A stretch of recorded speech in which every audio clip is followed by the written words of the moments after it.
We're back to the book of Isaiah, and now we've entered into the series of 6 woes pronounced by Isaiah on Israel. Now, the first woe was where he spoke condemnation to the drunken leaders of the Lord's people, including the priests. They had apparently spent more time with wine than with the word. And in response to Isaiah's calling them out, the leaders made fun of him. They mocked him. God didn't take this lightly and made them unable to understand his word so that, in quotes, they may go and fall backwards and be snared and be broken. Those were God's words through Isaiah in 28:13. 28:16 spoke of Jesus.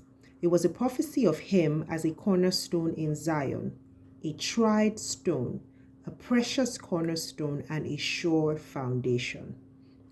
The people thought this referred to the temple in Jerusalem at the time. Little did they know that it was really referring to God, Jesus, God's incarnate, years and decades to come. In a final call for repentance, Isaiah employed a parable about a wise farmer who knew when to till the soil and plant his seeds. He used it to beg them to trust God's way of wisdom and yield to his orderly plan, the orderly plan that he was working on. The process of threshing described by Isaiah was to explain how wheat goes through a seemingly hard and difficult process, but its aim was to make it more valuable.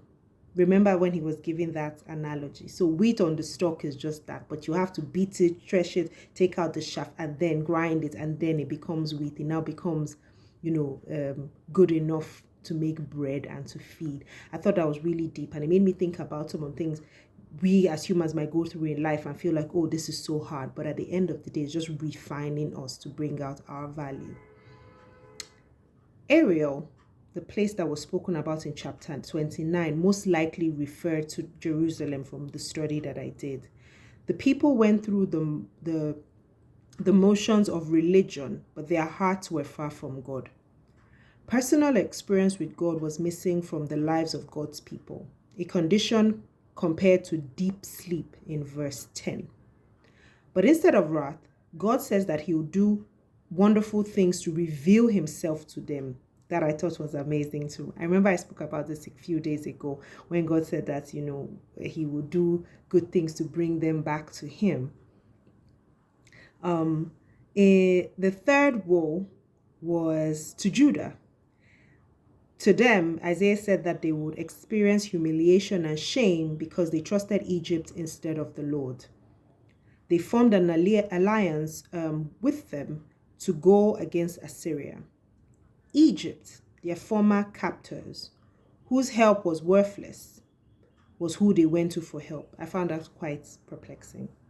They didn't consult God before they made the move for the alliance, and even then, he warned them not to do it, and they did it anyway.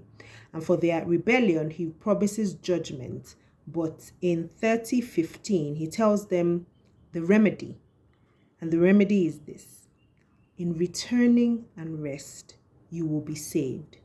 In quietness and confidence shall be your strength. But they were unwilling to listen, mostly because of fear and desperation.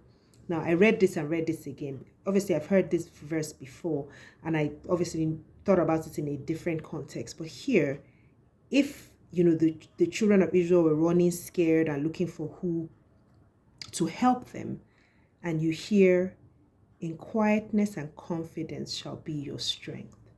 I really just applied it to myself, and I was like, God, please help me to remember in any desperate situation where I'm trying to desperately make a move or, quickly do something without you. Help me to remember that in quietness and confidence, that's where my strength lies. The lesson here is that striving in your own strength causes you to make mistakes, make errors. We didn't have to try so hard with God. We don't have to try so hard with God, actually. God is always near to help us. We only need to slow down and seek his face and his will when we don't know what to do. He's always ready to answer when we ask. This is demonstrated in verses 20 to 21, where it says, "Yet your teachers will not be moved into a corner anymore, but your eyes shall see your teachers. Your eyes shall hear a word behind you saying, 'This is the way, walk in it,' wherever you turn to the right and whenever you turn to the left." Walking in our own wisdom only leads to destruction. God calls us to listen to his voice. If you remember, we read in Proverbs 5:3-6, it says, "Trust in the Lord with all your heart. Lean not in your own understanding. In all your ways acknowledge him, and he will direct your paths." I hope this lesson sticks with you the way I hope it sticks with me too. So I'll see you here tomorrow. We'll continue with Isaiah. Have a wonderful day. Bye.